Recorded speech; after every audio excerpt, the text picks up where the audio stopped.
Okay. അവൻ എന്നോട് നമുക്ക് വേണ്ടപ്പെട്ട ഒരാൾ ചോദിച്ചു, എങ്ങനെയാണ് ഈ സപ്പോർട്ട് എങ്ങനെയാണ് മനസ്സിലാവണേ വരയ്ക്കാൻ? റെസിസ്റ്റൻസ് വരയ്ക്കുന്നത് ഒരു ഐഡിയ കിട്ടുന്നുണ്ട്, പക്ഷേ സപ്പോർട്ട് വരയ്ക്കാൻ മനസ്സിലാവുന്നില്ല.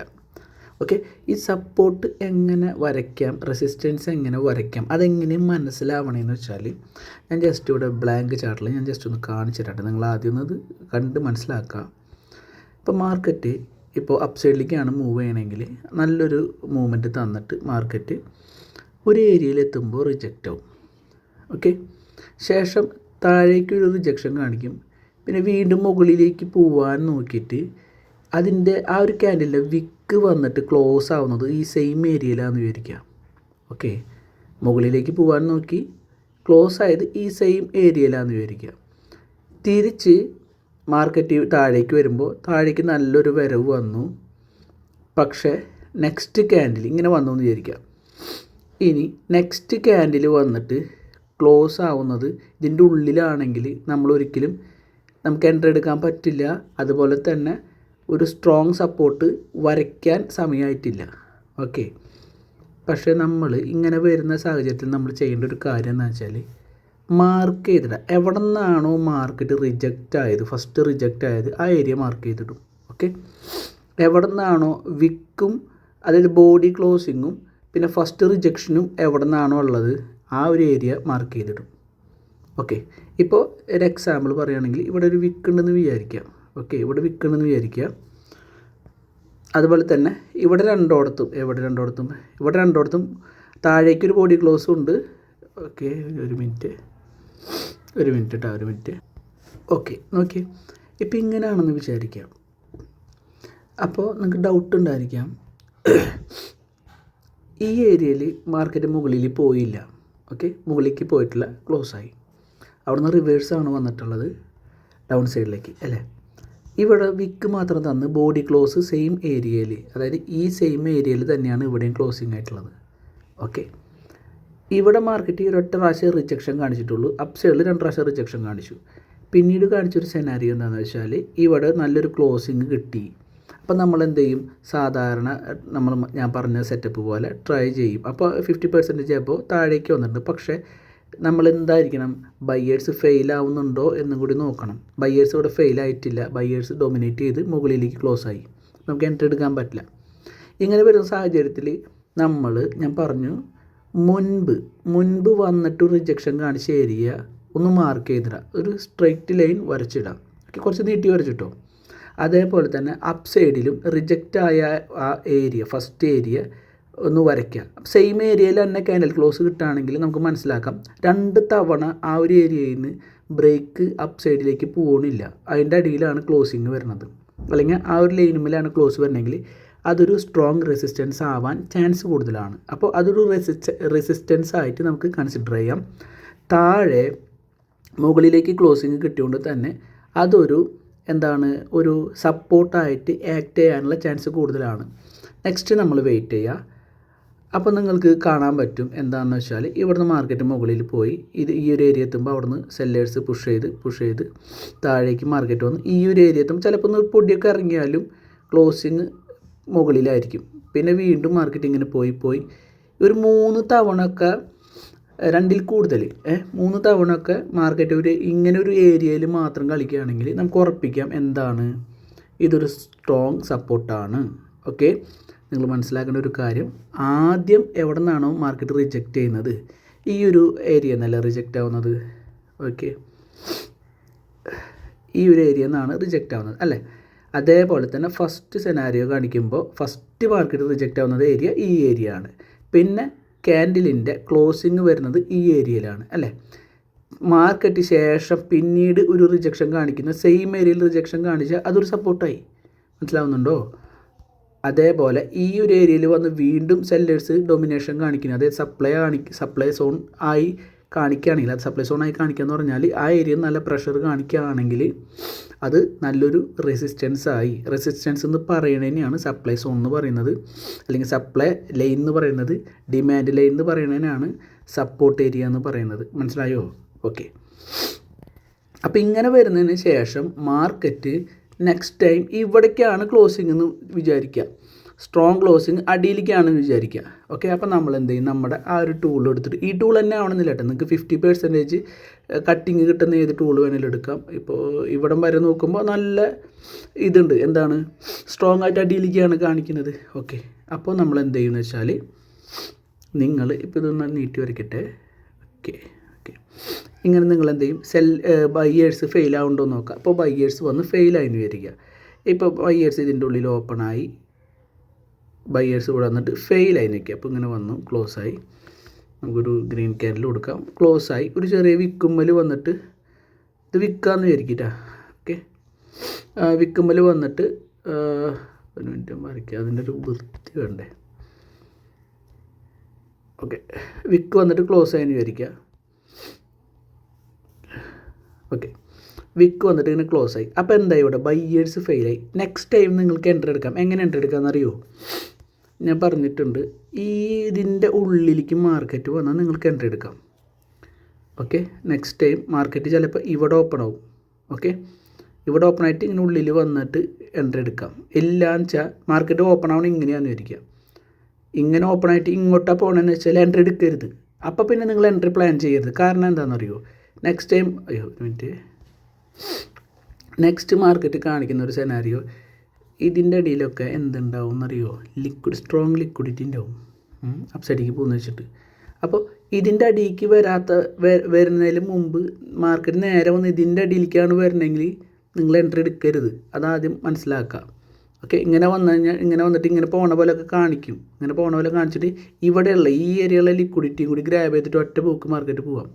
എന്നിട്ടായിരിക്കും പിന്നെ അവിടെ നിന്ന് ഇങ്ങനെയൊക്കെ ആയിട്ട് ഇങ്ങനെ താഴേക്കൊക്കെ വരുന്നത്. Depend on market conditions അനുസരിച്ചിട്ടിരിക്കും.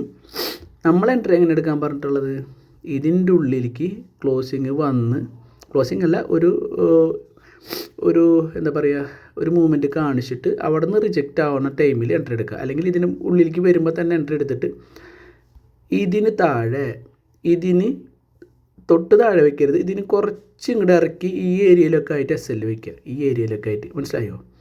കാരണം വെച്ചാൽ ആ സ്വിങ്ങിൻ്റെ അടിയിൽ നിന്ന്, അല്ലെങ്കിൽ ആ ഒരു റിജക്റ്റ് ആയ വിക്കിൻ്റെ അടിയിൽ ലിക്വിഡിറ്റി നിന്ന് മനസ്സിലാക്കിയത്. അത് ചിലപ്പോൾ ഒറ്റയടിക്ക് വന്ന് ടാപ്പ് ചെയ്തിട്ടായിരിക്കും മാർക്കറ്റ് റിജക്റ്റ് ആവുക. മനസ്സിലായോ? ഓക്കെ, അപ്പോൾ അതുകൊണ്ടാണ് ഒരു പൊടി ഇറക്കി വയ്ക്കാൻ പറയണത് കേട്ടോ. പിന്നെ മാർക്കറ്റ് വേറൊരു സെനാരി കാണിക്കണമെന്ന് വെച്ചാൽ, ഇവിടെ ഓപ്പൺ ആയിട്ട് ഒരു മൂവ്മെൻറ്റ് മുകളിലേക്ക് കാണിക്കും. ഇങ്ങനെ മുകളിലേക്ക് കാണിക്കുമ്പോൾ, ഇങ്ങനെ ഒറ്റയടിക്ക് ഇങ്ങനെ മുകളിലേക്ക് കാണിക്കുകയാണെങ്കിൽ നിങ്ങൾ മനസ്സിലാക്കണം,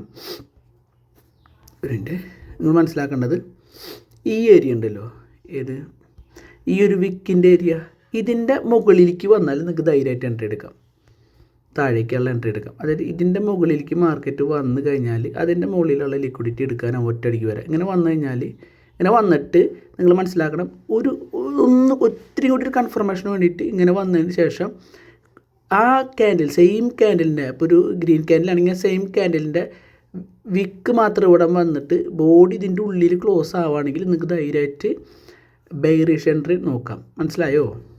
അതായത് ഒരു എക്സാമ്പിൾ ഞങ്ങൾക്ക് ഇങ്ങനെയാണ് ക്ലോസിങ് വരണമെന്ന് വിചാരിക്കുക. ഇങ്ങനെയാണ് ക്ലോസിങ് വരണമെങ്കിൽ, അതിൽ ക്ലോസിങ് എന്ന് പറഞ്ഞാൽ എന്താണ്, ഉള്ളിൽ, അതായത് ഇതിൻ്റെ ഉള്ളിൽ, ഈ ലാസ്റ്റ് ക്യാൻഡിലിൻ്റെ വിക്കിൻ്റെ ഉള്ളിൽ ആണ് ഈ ക്യാൻഡിലിൻ്റെ ക്ലോസിങ് വരും. എന്ത് ക്ലോസ്? Body close. എപ്പോഴും മനസ്സിലാക്കുക.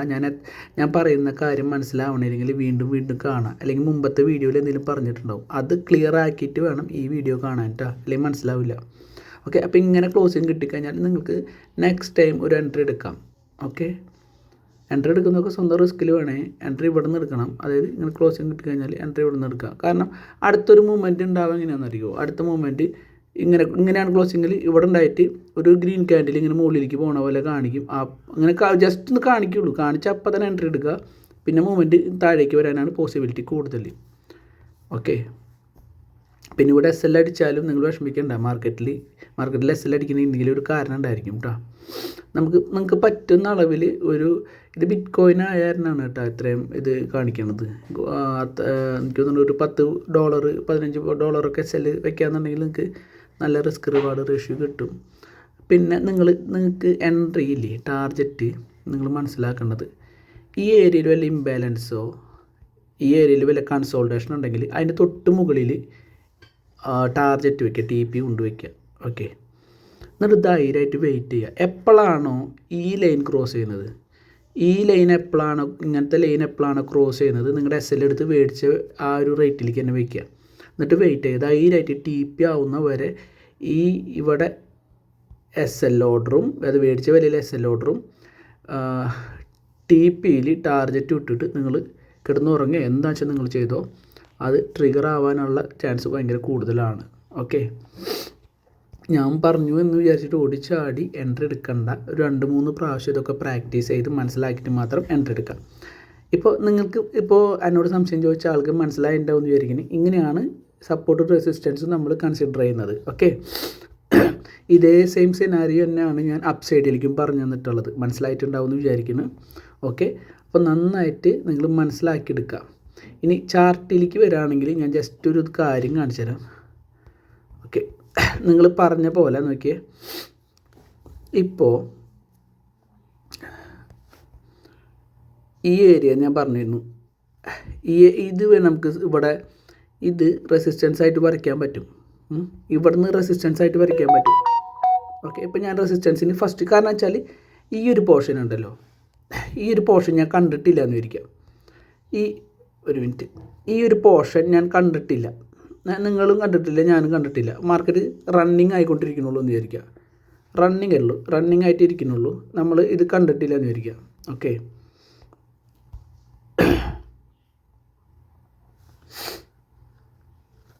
അപ്പോൾ ഇങ്ങനെ വരുമ്പോൾ നിങ്ങൾ അങ്ങനത്തെ ഒരു ഏരിയ വരച്ചിട്ടു ശേഷം നമ്മൾ സപ്പോർട്ട് എങ്ങനെ വരയ്ക്കുക, ഞാൻ പറഞ്ഞ പോലെ തന്നെ ഇവിടെ നിന്നാണല്ലോ റിജക്റ്റ് ആയത് അല്ലേ. അപ്പോൾ അതിൻ്റെ തൊട്ട് താഴെ ഒരു ലൈൻ വരച്ചിടാം. നീട്ടി വരച്ചിടാം. എന്നിട്ട് നിങ്ങൾ നോക്കുക, ഏറ്റവും കൂടുതൽ റിജക്ഷൻ എവിടെ നിന്നാണ് വരുന്നതെന്ന് നോക്കാം. ഒരു 2-3 തവണ റിജക്ഷൻ വരുന്ന ഏരിയ നോക്കാം. ഓക്കെ, 2-3 തവണ റിജക്ഷൻ വരുന്ന ഏരിയ നോക്കാം. അപ്പോൾ ഏരിയ നോക്കുമ്പോൾ നിങ്ങൾക്കൊരു ഐഡിയ കിട്ടും. ഇപ്പോൾ ഇത് ഞാൻ മാറ്റുകയാണെങ്കിൽ, ഇപ്പോൾ നോക്കിയേ, ഈ ഒരു ഏരിയയിൽ നിന്ന് റിജക്ഷൻ കാണിക്കുന്നുണ്ടല്ലോ ഇല്ലേ. ഇപ്പോൾ ഇവിടുന്ന് റിജക്ഷൻ കാണിക്കുന്നത്, പക്ഷേ അതിൻ്റെ മുകളിലാണ് ക്ലോസിങ് വന്നിട്ടുള്ളത് അല്ലേ, മുകളിലാണ് ക്ലോസിങ് വന്നിട്ടുള്ളത്. അപ്പോൾ നമുക്ക് മുകളിലേക്ക് റെസിസ്റ്റൻസ് എടുത്ത് വയ്ക്കാൻ പറ്റുമോ? പറ്റില്ല. മനസ്സിലായോ? അവിടേക്ക് എടുത്ത് വയ്ക്കാൻ പറ്റില്ല. നമ്മൾ ആ ഒരു 2 പ്രാവശ്യം സെയിം ഏരിയയിൽ നിന്ന് ഇതായതുകൊണ്ട് നമുക്ക് ആ ഏരിയയിൽ വയ്ക്കാം. പിന്നെ ഞാൻ പറഞ്ഞിട്ടുണ്ട് ബോഡി ക്ലോസ് കറക്റ്റ് കൺസിഡർ ചെയ്യണം എന്നുള്ളത്. ഓക്കെ, അപ്പോൾ ബോഡി ക്ലോസ് നോക്കുകയാണെങ്കിൽ നമുക്ക് ഇതൊരു റെസിസ്റ്റൻസ് ഏരിയ ആക്കി എടുക്കാൻ പറ്റും അല്ലേ. അതേപോലെ തന്നെ ഇതിൻ്റെ ബോഡി ക്ലോസ് നോക്കുകയാണെങ്കിൽ നല്ലൊരു റെസിസ്റ്റൻസ് ഏരിയ ഇതാക്കി എടുക്കാൻ പറ്റും അല്ലേ. അപ്പം നമ്മൾ റെസിസ്റ്റൻസ് ഇങ്ങനെ വരച്ചു എന്ന് വിചാരിക്കാം. റെസിസ്റ്റൻസ് ഇങ്ങനെ വരച്ച് കഴിഞ്ഞാൽ നമ്മൾക്ക്, ഞാൻ പറഞ്ഞിട്ടുണ്ട്, എത്ര തവണയാണോ ഒരേ ഏരിയയിൽ വന്ന് റിജക്റ്റ് ആവുന്നത് അതാണ് സ്ട്രോങ് റെസിസ്റ്റൻസ് ആവുക. ഇപ്പം നമ്മൾ നോക്കുകയാണെങ്കിൽ ഇവിടുന്ന് റിജക്റ്റ് ആയിട്ടുണ്ട്, ഇവിടുന്ന് റിജക്റ്റ് ആയിട്ടുണ്ട്. അപ്പോൾ ഇതൊരു നല്ലൊരു സ്ട്രോങ് സപ്പോർട്ടായി മാറുന്നുണ്ട്. മുകളിലേക്ക് നോക്കുകയാണെങ്കിൽ ഇവിടെ നിന്ന് റിജക്റ്റ് ആവുന്നു, ഈ ഏരിയയിൽ നിന്ന് റിജക്റ്റ് ആവുന്നു, പിന്നെ ഈ ഏരിയയിൽ നിന്നാണ് റിജക്റ്റ് ആവുന്നത് അല്ലേ. ഈ ഏരിയയിൽ നിന്നൊക്കെ റിജക്റ്റ് ആകുമ്പോൾ അടുപ്പിച്ച് ഈ ഒരു ഏരിയയിൽ നിന്ന് തന്നെ റിജക്റ്റ് ആകുമ്പോൾ നമുക്ക് മനസ്സിലാവും റെസിസ്റ്റൻസ് എന്ന് പറയുന്നത് കുറച്ച് ഇറക്കി വെക്കേണ്ട ഒരു സംഭവമാണെന്നുള്ളത്. അപ്പോൾ നമ്മൾ മറ്റുള്ള ആ ഒരു ക്യാൻഡിലിൻ്റെ ബോഡിയിലേക്ക് വയ്ക്കുക. എന്നിട്ട് നമ്മൾ ശ്രദ്ധിച്ച് നോക്കുമ്പോൾ നമുക്കൊരു ഐഡിയ കിട്ടും. എന്താണ്, ഇവിടെ നല്ലൊരു റെസിസ്റ്റൻസ് ഏരിയ ആയി മാറുന്നുണ്ട്. കാരണം 1, 2, 3, 4, അതുപോലെ തന്നെ ഈ ഏരിയയുള്ള 2 ക്യാൻഡിൽ, പിന്നെ ഈ ഏരിയ. അപ്പോൾ ഇതൊരു നല്ലൊരു റെസിസ്റ്റൻസ് ആയിട്ട് മാറുന്നുണ്ട് നമുക്ക് മനസ്സിലായി അല്ലേ. ഓക്കെ, നമ്മൾ പിന്നെ അതിൻ്റെ ആ ഒരു വിൽക്കുമ്പോഴേക്ക് നമ്മൾ കയറ്റി വയ്ക്കുന്നുണ്ടായി. എന്തിൻ്റെ കയറ്റി വയ്ക്കണമെന്ന് വെച്ചാൽ അത് കറക്റ്റ് ഒരു ലെവൽ കിട്ടാനാണ്. ലെവൽ മീൻസ് നിങ്ങൾ ഇവിടെ നോക്കിയാൽ മനസ്സിലാവും. ഞാനിവിടെ കയറ്റി വെച്ചപ്പോൾ തന്നെ ഇവിടെ കറക്റ്റ് ഒരു സ്ട്രോങ് റെസിസ്റ്റൻസ് ആയിട്ട് മാറുന്നുണ്ട് ഈ ഏരിയ. അത് ഇപ്പം ഞാനിങ്ങനെ പറയുമ്പോഴേ ചെറിയ വേരിയേഷൻസും കാര്യങ്ങളും ഉണ്ടാവും. കാരണം ഈ ക്യാൻഡിൽ ഉണ്ടാവുന്നത് ഇപ്പം ഞാൻ പറഞ്ഞുകൊണ്ടല്ലല്ലോ, മാർക്കറ്റിൻ്റെ ആ ഒരു കണ്ടീഷൻസും മാർക്കറ്റിൻ്റെ ആ ഒരു മൂവ്മെൻറ്റും ആൾക്കാരുടെ ഓരോ ചിന്താഗതി അനുസരിച്ചിട്ടാണ് ഈ മൂവ്മെൻറ്റ് ഉണ്ടാകുന്നത് അല്ലേ. അതായത് ശരിക്കും സിമ്പിളായിട്ട് SMC പ്രകാരം പറഞ്ഞാൽ ഈ മാർക്കറ്റ് മൂവ് ചെയ്യുന്നത് ലിക്വിഡിറ്റി എടുത്തിട്ടാണ്. ഇതിൻ്റെ ലിക്വിഡിറ്റി എടുത്തിട്ടാണ് ഇവിടെ നിന്ന് മാർക്കറ്റ് താഴേക്ക് കൊണ്ടുള്ളത്. അതായത് ഇവിടെ SL വെച്ചിട്ടുണ്ടാവും, ആ SL ഇവിടെ വന്ന് ഈ സാധനം വന്ന് ഹിറ്റ് ചെയ്ത് താഴേക്ക് പോയി. ഓക്കെ, അത് നിങ്ങൾക്ക് പിന്നീട് ഒരു ദിവസം ഞാൻ പഠിപ്പിച്ച് തരാം കേട്ടോ. ആദ്യം നമ്മൾ ഈ ബ്രേക്ക് ഔട്ട് എൻട്രിയാണ് പഠിപ്പിക്കുന്നത്. അപ്പോൾ അത് വ്യക്തമായിട്ട് മനസ്സിലാക്കാം. അപ്പോൾ ഇവിടെ നിന്ന് റിജക്റ്റ് ആയ ഏരിയ ആണ്, ഇവിടുന്ന് റിജക്റ്റ് ആയ ഏരിയ ആണ്. അതേപോലെ തന്നെ താഴേക്ക് വരാണെങ്കിൽ ഏറ്റവും കൂടുതൽ റിജക്റ്റ് ആവുന്ന ഏരിയ ഏതാണ്? ഇത് ഇവിടെയൊക്കെ റിജക്റ്റ് ആയ ഏരിയ ആണ് അല്ലേ. അപ്പോൾ നമുക്ക് ഇത്തിരി കൂടി സ്ട്രോങ് ആക്കി വരയ്ക്കണമെങ്കിൽ നമുക്ക് ഈ ബോഡി ക്ലോസിങ് എടുക്കേണ്ടി വരും. ഓക്കെ, അപ്പോൾ നമ്മളെവിടെ ഈ സാധനം ഒന്ന് ഇറക്കി ഇതിലേക്ക് വയ്ക്കും. മനസ്സിലായോ? അത് നമ്മുടെ ആ ഒരു മൈൻഡാണ്, അതായത് നമ്മുടെ ഒരു എന്താ പറയുക, ഒരു മൈൻഡ് സെറ്റാണത്. റെസിസ്റ്റൻസും സപ്പോർട്ടും നമ്മൾ സ്ട്രോങ് ആക്കി വരയ്ക്കുന്നത്. ഓക്കെ, അത് നിങ്ങളിങ്ങനെ ചെയ്ത് വരുമ്പോൾ പഠിക്കും. ആദ്യമായിട്ട് വരുമ്പോൾ നിങ്ങൾക്ക് മനസ്സിലാവില്ല. അത് ഇതിൽ പറഞ്ഞിട്ടുള്ളൊരു കാര്യമാണ്. ആ മനസ്സിലാവാത്ത ടൈമിലാണ് നമുക്ക് ഈ ഏറ്റവും കൂടുതൽ ലോസ് വരുന്നത്. അതൊരു 2 വർഷമെങ്കിലും നിങ്ങളിതിൽ സ്പെൻഡ് ചെയ്താൽ നിങ്ങൾക്ക് ഓട്ടോമാറ്റിക്കലി ഇത് കിട്ടും. ഇപ്പം എനിക്ക് ഇതിലൊരു സെനാരിയോ കണ്ടു കഴിഞ്ഞാൽ എനിക്ക് മനസ്സിലാവും എന്തുകൊണ്ടാണ് മാർക്കറ്റ് അവിടെ നിന്ന് ബെയറിഷ് ആവുന്നത്, അപ്സൈഡ് പോകുന്നത്, എന്തുകൊണ്ടാണ് കൺസോൾട്ടേറ്റ് ചെയ്യുന്നത്.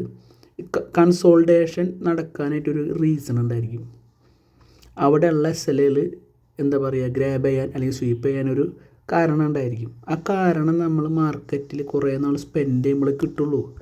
2 മാസം കൊണ്ടോ 3 മാസം കൊണ്ടോ അല്ലെങ്കിൽ ഒരു കൊല്ലം കൊണ്ടോ ഒന്നും പഠിച്ചെടുക്കാൻ പറ്റിയൊരു പരിപാടിയല്ല ട്രേഡിങ്. അതാദ്യം മനസ്സിലാക്കുക. പിന്നെ ഇതൊരു കുട്ടിക്കളി, ഉണ്ണിച്ചോറ് വെച്ച് കളിക്കുന്ന പോലത്തെ ഒരു കാര്യമല്ല. മനസ്സിലായില്ലേ? നമ്മളിപ്പോൾ ഇല കൊണ്ട് ഇല എണ്ണി കാശ് കൊടുക്കുന്ന പോലെയൊക്കെ കളിക്കാറില്ലേ? ഇത് ആ പരിപാടിയല്ല. ശരിക്കുള്ള കാശ് പോവും. ഞാൻ എന്തുകൊണ്ട് ഇത് പറയണമെന്നറിയോ? കുറേ ചെറുപ്പക്കാരെന്ന് പറഞ്ഞാൽ എന്നെക്കാളും താഴെയുള്ള പിള്ളേർ, ഡിഗ്രിക്ക് പഠിക്കുന്ന പിള്ളേരൊക്കെ എന്നോട് വന്ന് പറയും, ചേട്ടാ അത് പഠിപ്പിച്ചു തരുമോ, എനിക്ക് ഒരു ദിവസം എത്ര ഉണ്ടാക്കാൻ പറ്റും ചേട്ടാ, ഞാൻ 3000 കൊണ്ടുവരാം, എനിക്ക് എത്ര ഉണ്ടാക്കാൻ പറ്റുമെന്നൊക്കെ ചോദിക്കുന്നുണ്ട്. എനിക്ക് ചിരിയല്ല വരുന്നത്, സങ്കടം വരുന്നത്. എന്ന് വെച്ചാൽ ഒരു കാര്യം കാശ് കിട്ടും എന്നൊരൊറ്റ കാരണത്താലാണ് ഇതിലേക്ക് വരുന്നത്. ഇത് പഠിക്കാനല്ല വരണത്. ഞാൻ അവരെ ചീത്ത പറയുക ചെയ്യുക. അതായത് നീ ഇപ്പോൾ പഠിച്ചു കഴിഞ്ഞിട്ട് നിനക്കൊരു ഒരു വിവരം, അതായത് ഒരു കാര്യബോധം വരും. വീട്ടിൽ പ്രശ്നങ്ങളും ബുദ്ധിമുട്ടുകളൊക്കെ വരുന്നൊരു കാലം ഉണ്ടാവും. അപ്പോൾ നിനക്ക് മനസ്സിലാവും ഈ ട്രേഡിങ്ങിലേക്ക് വരണം, അല്ലെങ്കിൽ ഇത് പഠിച്ചാലേ ഞാൻ രക്ഷപ്പെടുള്ളൂ എന്നൊക്കെ മനസ്സിലാവുന്ന ഒരു കാലഘട്ടം വരും. അപ്പോൾ ഒന്നാമത് ഞാൻ അങ്ങനെ പറയുള്ളൂ. അല്ലാണ്ട് നമ്മൾ വീട്ടിലെ പ്രാരാബ്ദം ബുദ്ധിമുട്ടും അറിയാണ്ടൊക്കെ ഇത് ഓടിച്ചാടി ഉള്ള കാശും കൊണ്ട് പഠിക്കാൻ വന്നാൽ കാശൊക്കെ വല്ലവർക്കും കിട്ടാമെന്നല്ലാണ്ട് പ്രത്യേകിച്ച് നേട്ടമൊന്നും ഉണ്ടാവില്ല. പിന്നെ അതുപോലെ പഠിക്കാനുള്ള മൈൻഡിൽ വരണം. അങ്ങനെയുള്ള പിള്ളേർ എനിക്ക് തോന്നുന്നു ഇപ്പോഴത്തെ കാലത്ത് കുറവാണ്. അപൂർവം ചില പിള്ളേരുണ്ടാവുള്ളൂ. ഓക്കെ, അപ്പം ഞാൻ ഒരിക്കലും അവരെ കുറ്റം പറയില്ല കേട്ടോ. അവരെ അറിവില്ലായ്മയുടെ ആ ഒരു കാര്യം ഞാൻ പറഞ്ഞെന്നാണ്. ഇത് ഒരു കുട്ടിക്കളിയായിട്ട് ആരും കാണരുത്. ഞാനൊക്കെ അത്ര അധികം ഇരുന്ന് കരഞ്ഞിട്ടുണ്ട് ഈ ഒരു സാധനം SL ഒക്കെ അടിക്കുമ്പോൾ. മനസ്സിലായില്ലേ? എൻ്റെയൊക്കെ പണ്ട് ഞാൻ പറഞ്ഞല്ലോ, ഒരു 2 കൊല്ലം മുമ്പൊക്കെ ഞാൻ ട്രേഡ് എടുത്തിട്ട് എൻ്റെ അന്നത്തെ ഏറ്റവും വലിയ SL എന്ന് പറഞ്ഞാൽ, അതായത് ലോസ് എന്ന് പറഞ്ഞാൽ 1000 രൂപയ്ക്കാണ് ഞാൻ ലോസ് ആക്കാറുള്ളൂ മാക്സിമം. കാരണം നമുക്ക് കിട്ടുന്ന പ്രോഫിറ്റ് 600 രൂപ 700 രൂപ ആ ഒരു കണക്കിലായിരുന്നു പോയിരുന്നത്. ഒരു ദിവസം ഞാൻ ഓവർ ട്രേഡ് എടുത്തിട്ട് 4000 രൂപ ലോസ് വന്നപ്പോഴേ വാതിലടച്ചിട്ട് എനിക്കറിയാം. ഞാൻ ആലോചിച്ചത് ഞാൻ ആരോട് എൻ്റെ വിഷമം പറയാം. ഒരു കൂട്ടുകാരോടും 2 കൊല്ലത്തിന് മുമ്പ് ഈ കാര്യം പറഞ്ഞാൽ അവർക്കറിയില്ല ഇങ്ങനെ ഒരു സംഭവം ട്രേഡിങ്, ഇൻട്രാഡേ ട്രേഡിങ് ഉണ്ട്, ഓപ്ഷൻ ബൈയിങ് ഉണ്ട്, ഇങ്ങനെയൊന്നും അവർക്കറിയില്ല. മനസ്സിലായില്ലേ? അപ്പോൾ ആരോട് പറയാം? അമ്മനോട് പറഞ്ഞാൽ അമ്മയ്ക്ക് എന്തോരം മനസ്സിലാവും. എന്താണ് മിണ്ടാണ്ട് നടക്കണേ, എന്തിങ്ങനെ ആവണേ എന്നൊക്കെ ചോദിക്കും. ദേഷ്യം വന്നത് പ്രകടിപ്പിക്കാൻ തന്നെ പേടിയാണ്. കാരണം നമ്മുടെ സമനില തെറ്റിപ്പോൾ അതങ്ങനെയാണ്. ഇതിപ്പോൾ അറിയാത്തവർക്ക് ചിലപ്പോൾ തമാശയായി തോന്നും. ഇത് സീരിയസ് ആയിട്ട് എടുത്തിട്ട് നമ്മൾ ട്രേഡ് ചെയ്ത് വരുമ്പോൾ ലോസ് ഇങ്ങനെ വന്നുകൊണ്ടിരിക്കുമ്പോൾ നമുക്കത് മനസ്സിലാവുള്ളൂ. അത്രയും സ്ട്രഗിളിങ് പീരീഡ് കഴിഞ്ഞിട്ടാണ് ഇപ്പോഴത്തെ ഞാൻ നിങ്ങളോട് സംസാരിക്കുന്നത്.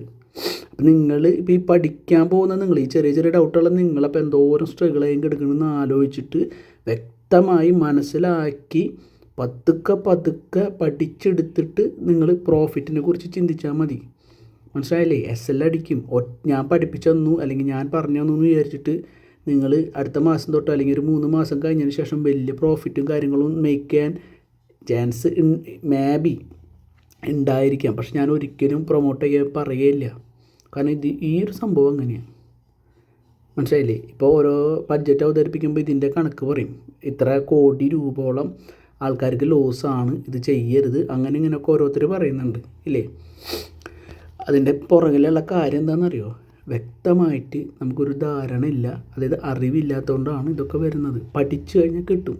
ഞാൻ എപ്പോഴും പറയുന്നു, പഠിക്കാൻ ശ്രമിക്കുക. എൻ്റെ അടുത്തു നിന്നല്ല, ആരുടെ അടുത്തു നിന്ന് വേണമെങ്കിലും നിങ്ങൾക്ക് പഠിക്കാം. നല്ല വൃത്തിയായിട്ട് പഠിപ്പിക്കുന്ന കുറേ ആൾക്കാരാണ് നമ്മുടെ ഈ ഒരു സമൂഹത്തിൽ. ഓക്കെ, അപ്പോൾ അവരെടുത്ത് പോയിട്ട് ഒരു മെൻറ്ററിനെ കണ്ടുപിടിച്ച് പഠിക്കാൻ ശ്രമിക്കുക കേട്ടോ. പിന്നെ എൻ്റെ അടുത്ത് വരുമ്പോൾ ഒരു കുഴപ്പമെന്ന് വെച്ചാൽ എനിക്ക് ഇഷ്ടമില്ലാത്ത, അതായത് നിങ്ങൾക്ക് അറിയാത്തൊരു കാര്യത്തെക്കുറിച്ച് അറിയാത്ത കാര്യങ്ങളൊക്കെ വിളിച്ച് പറഞ്ഞു കഴിഞ്ഞാൽ ദേഷ്യം വരും. നമുക്കറിയില്ലെങ്കിൽ ചോദിക്കുക, മനസ്സിലാക്കുക, എന്നിട്ട് അതിൽ തെറ്റുണ്ടെങ്കിൽ തിരുത്തുക, വീണ്ടും സംശയം പിന്നെ ചോദിക്കുക. ഇത് ചില ആൾക്കാർ നമ്മളെ കളിയാക്കുന്ന രീതിയിൽ അല്ലെങ്കിൽ നമുക്ക് ദേഷ്യം വരുന്ന രീതിയിലുള്ള ചോദ്യങ്ങളാണ് ചോദിക്കുക. ഞാനെന്ന് പറഞ്ഞാൽ പരമാവധി കുട്ടികൾക്ക് പറഞ്ഞു കൊടുക്കുന്ന പോലെ പറയാനാണ് ശ്രമിക്കുള്ളൂ. ഓക്കെ, പറഞ്ഞു കുറച്ച് കൂടിപ്പോയി. ഓക്കെ, അപ്പോൾ ഈ പറഞ്ഞു വന്നതൊക്കെ, അതായത് ഈ മുമ്പ് പറഞ്ഞതൊക്കെ നിങ്ങൾ മനസ്സിലാക്കുക. വീഡിയോ ലെങ്ത്ത് കൂടി പോകുന്നുണ്ട്, ക്ഷമിക്കണം.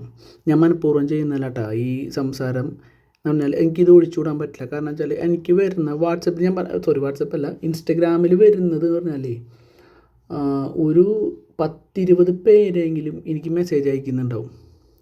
ഇത് ചോദിച്ചത് തന്നെയാണ് പിന്നെ ചോദിച്ചുകൊണ്ടിരിക്കുന്നതേ. അപ്പോൾ നമുക്കത് ഞാൻ പറഞ്ഞു കൊടുത്താലും മനസ്സിലാവണില്ല. അപ്പോൾ ആ ഒരു കാര്യം കൊണ്ടൊക്കെയാണ് ഞാനിങ്ങനെ സംസാരിക്കുന്നത്. ഇപ്പോൾ ഇനി കൂടുതൽ വെറുതെ ബ്ല അടിക്കുന്നില്ല. ഓക്കെ, നിങ്ങളിത് വ്യക്തമായിട്ട് പഠിക്കുക. നിങ്ങൾക്ക് ഇത് മനസ്സിലായിട്ടുണ്ടാവുന്നതായിരിക്കും. നിങ്ങൾ ഒറ്റ കാര്യം മനസ്സിലാക്കാം, നിങ്ങൾ മാർക്കറ്റിൽ കുറച്ച് കാലം സസ്റ്റെയിൻ ചെയ്ത് കഴിഞ്ഞാൽ നിങ്ങൾക്കിത് വ്യക്തമായിട്ട് മനസ്സിലാവും.